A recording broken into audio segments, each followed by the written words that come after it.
for today's video ay niadto dahil sa Forest Hill Resort dito sa Davao City, which is barato lang siya. Wala na kay bayaran ng cottage, pero nalang tayo mga corkage yung mga bayaran. It na may mga liquor na mga inimo.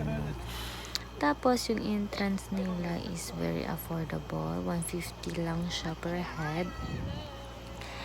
Ang nakanindot ani kay dako ilang pool and pud siya for baby, and also pwede ka maka-charge, magbayad lang kay 50 pesos, and very nice talaga yung mga view nila, and dalawa yung pool nila, merong pang matanda at meron din pang bata. So punta na kayo guys. Thank you, goodbye.